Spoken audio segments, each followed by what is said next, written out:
afternoon from the KUOW newsroom. This is Seattle Now. I'm your host, Paige Browning, with today's top stories. It's Thursday, July 2nd.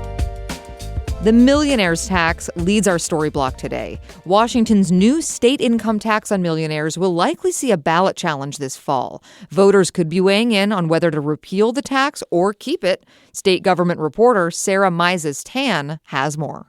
The Secretary of State's office in Tumwater will be buzzing today. Hedge fund manager Brian Haywood and his conservative organization, Let's Go Washington, are turning in boxes and boxes of signatures. They've collected all these signatures, 500,000 of them, to try and repeal the state's first income tax on high earners. The tax passed this March and kicks in a couple years from now. It takes 10% of household incomes over $1 million. Democrats call it a millionaire's tax. They say it'll help stabilize the state budget, which is billions of dollars in the red. New polling shows this tax would survive a ballot challenge by a large margin. The Secretary of State has 2 weeks to check and verify all the signatures on Haywood's initiative. Then it's up to voters to decide the fate of the millionaire's tax. In Olympia, I'm Sarah Mises-Tan. Leaders in King County and Seattle say they'll hire staff this fall to take back control of their contracts for homeless services. This is as the government's just announced they're going to pull back almost $160 million from the King County Regional Homelessness Authority. Critics of that agency are praising Seattle's decision to reclaim the money, including Seattle City Council member Maritza Rivera. I know it's not a dissolution, but it is a reset, a really robust reset of the KCRHA work. She's called for ending the regional agency after a damning audit. But King County Executive Gurmai Zahalai and Seattle Mayor Katie Wilson are not ending the agency completely. Mayor Wilson said her intent for now is to stabilize it and help it focus on applying for $67 million in federal grants. Sports. Team USA will return to Seattle on Monday in the FIFA Men's World Cup for a round of 16 knockout match. They'll face Belgium, who just secured a victory in Seattle. Casey Martin reports. 8-year-old Oliver Durda watched Belgium play the first time they were here 2 weeks ago, but that match ended in a draw. What he got on Wednesday was a comeback win in the last minutes of the match. And then they scored again. I was so happy.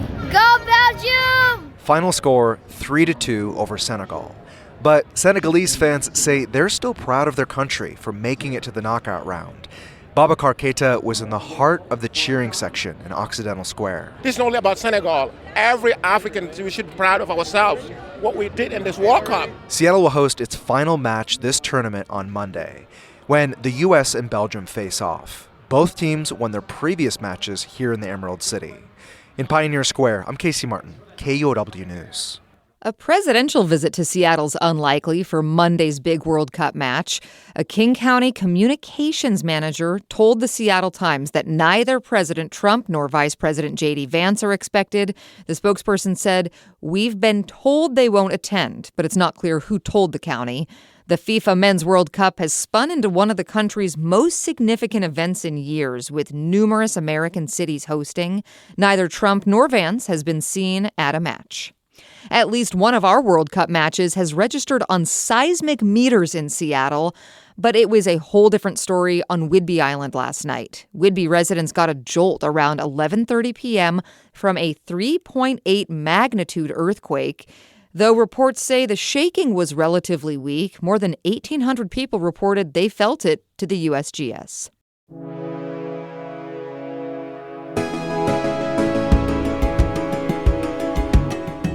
The deadly paper mill implosion in May is drawing new investigations. Now the Washington Attorney General's office says it's launching an investigation along with Cowlitz County authorities into the blast at Nippon Dynawave.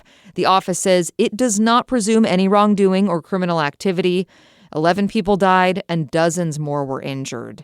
And meanwhile, state officials have launched precautionary investigations into 2 other paper mills to make sure they're safe, one in Longview and another in Port Townsend. This holiday weekend, gas prices may be feeling top of mind for a lot of Americans. Gasoline is still well over $5 a gallon in Seattle.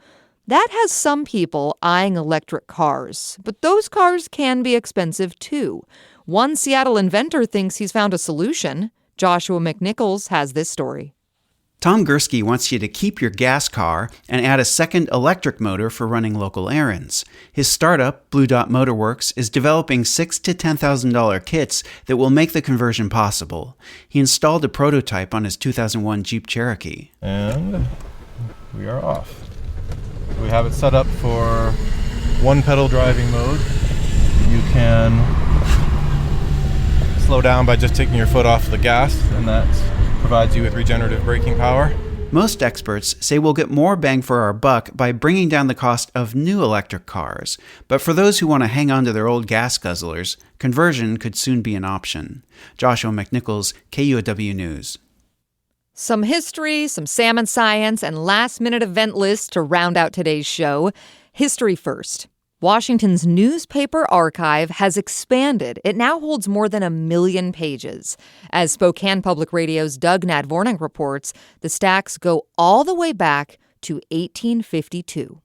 Coordinator Sean Scholmeyer says the 1 million pages are from some of the state's most well-known papers and some of its most obscure. You know, we do try to do newspapers of record. We do try to do, county seats.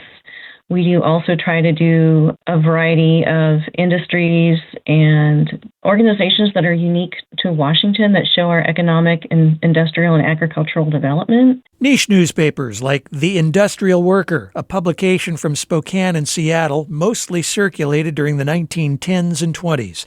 The archives come from papers from all corners of the state. Scholmeyer says some of the latest editions include 8 years of Newport Minor coverage from the 2010s and more than 20 years of The Fig Tree, which covers religion in the inland Northwest. She says it's important to save those clippings for future research.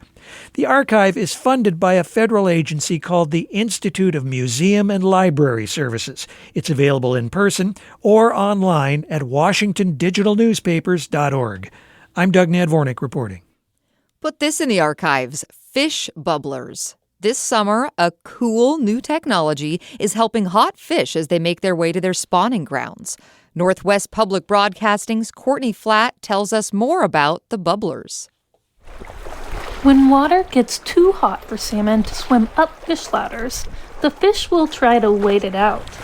The hot water stresses fish out and can lead to die-offs. Now, the U.S. Army Corps of Engineers is installing bubblers near some of its fish ladders. They look a little something like a coiled-up drip sprinkler in your garden. They're about 7 feet underwater, where the water is much cooler. Ryan Lowry is an engineer with the Corps. He says air blown through the piping creates bubbles. Those bubbles have drag, and they pull that cold water up towards the surface and then mix with that warmer water at the top. This technology has previously been used in freshwater fish farms, but the Corps says it's a first for fish ladders and dams. The Corps plans to study these bubblers at 4 dams on the Columbia and Snake Rivers this summer. I'm Courtney Flatt. If you're still making weekend plans, here's a short list to know about before we go. Seafair's annual 4th of July celebration will be lighting off fireworks on Lake Union Saturday. Best viewing is from Gasworks Park at the Space Needle's ticketed event, or I'd recommend making friends with someone in Eastlake. The Seattle Storm and Seattle Mariners both have home games this weekend. Expect fireworks at the ballpark Friday. National parks are free to visit Friday through Sunday. Mohai launches the exhibit For Which It Stands, which explores the many meanings and contradictions embodied in the American flag. And get your pots out. Crabbing season is now open in Puget Sound waters. Crabbing will be limited to 2 days per week around Seattle, Tacoma, and the south central Puget Sound. Next week on Seattle Now, Team USA returns to Seattle for a second World Cup stop right after the 4th of July. As Seattle reaps the benefits of an international gathering, how do sports intersect with our city's politics?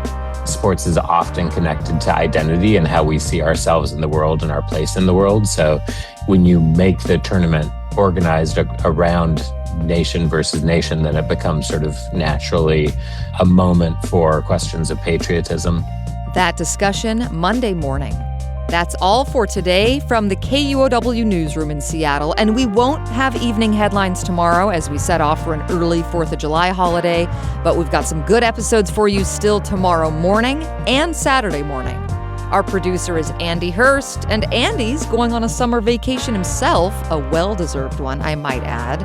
I'm Paige Browning. Seattle Now and KUOW are members of the NPR network.